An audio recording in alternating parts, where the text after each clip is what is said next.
শিশু কিশোরদের নিয়মিত নামাজে অভ্যস্ত করা, মসজিদমুখী করা এবং নৈতিক ও ধর্মীয় মূল্যবোধ গড়ে তোলার লক্ষ্যেই নোয়াখালীর কোম্পানীগঞ্জ উপজেলায় আয়োজন করা হয় ব্যতিক্রমধর্মী এক প্রতিযোগিতা। টানা ২ মাস ইমামের পেছনে জামায়াতে নামাজ আদায়ের মাধ্যমে এই উদ্যোগে অংশ নেয় শিশু কিশোর ও যুবকরা। এই প্রতিযোগিতায় অংশ নিয়ে টানা ৩০৫ ওয়াক্ত জামায়াতে নামাজ আদায় করায় ৫ জন শিশু কিশোরকে পুরস্কার হিসাবে দেওয়া হয় বাইসাইকেল। মোট ৫৪ জন অংশগ্রহণকারী বিভিন্ন ক্যাটাগরিতে পুরস্কার অর্জন করেন।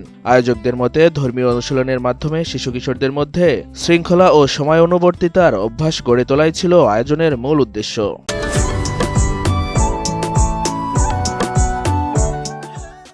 যাদেরকে আজকে পুরস্কৃত করছেন তাদেরকে ধরে রাখার জন্য প্রয়োজনে প্রতি মাসে ২ মাস ৬ মাস পরে আপনারা যাদেরকে পুরস্কার দিবেন তাদেরকে দিয়ে আলাদা একটা নামাজি সংগঠন বা নামাজিদের কমিটি ওদেরকে দিয়ে আলাদাভাবে একটি আপনারা দল গঠন করবেন, যারা নিজেরা নামাজ পড়েছে ভবিষ্যতে অন্যদেরকে নামাজ পড়ার জন্য উৎসাহিত করবে, এমন একটা পদ্ধতি আপনারা চালু করবেন। মাস্টার ওয়াজিউল্লাহ ফাউন্ডেশনের পৃষ্ঠপোষকতায় আজকের এই বাইতুল শরাফ জামে মসজিদের এই প্রোগ্রামটি বাস্তবায়ন হচ্ছে। এখানে ৫ জন জামাতে নামাজ পড়ার যে বেশি নামাজ পড়েছে সবচেয়ে বেশি যিনি ছিল ওই ৫ জনকে আজকের ৫টি সাইকেল দিয়ে উপহার দিবে।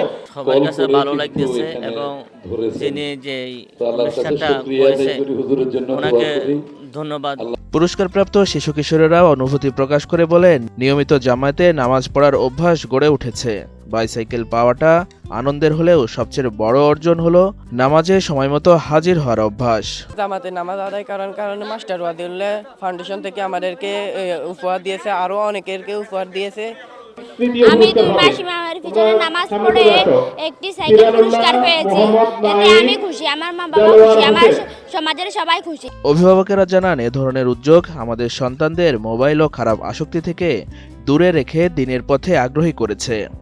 আমার ছেলে এবার ৫ ওয়াক্ত নামাজ জামাতের সহিত আদায় করেছিলেন এবং কি আমার থেকে খুব ভালো লাগছিল এবং কি পরবর্তীতে যেন আরো সুন্দর মতন এই নামাজের আহ্বানটা দেওয়া হয়। আমরা আমাদের ছেলের সন্তানগুলো আমরা মসজিদমুখী করছি, মসজিদে ৫ ওয়াক্ত নামাজ আদায় করার জন্য এরা ২ মাস লাতি জমাতের সহিত ৫ ওয়াক্ত নামাজ আদায় করছে।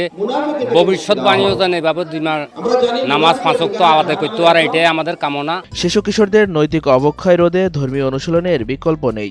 সমাজের বিত্তবান ও সংগঠনগুলো এগিয়ে এলে ভবিষ্যৎ প্রজন্ম আরও সুসংহত ও আদর্শবান হিসাবে গড়ে উঠবে। ভবিষ্যতেও এমন ধর্মীয় ও সামাজিক উদ্যোগ অব্যাহত রাখার প্রত্যাশা ব্যক্ত করেন আয়োজকেরা।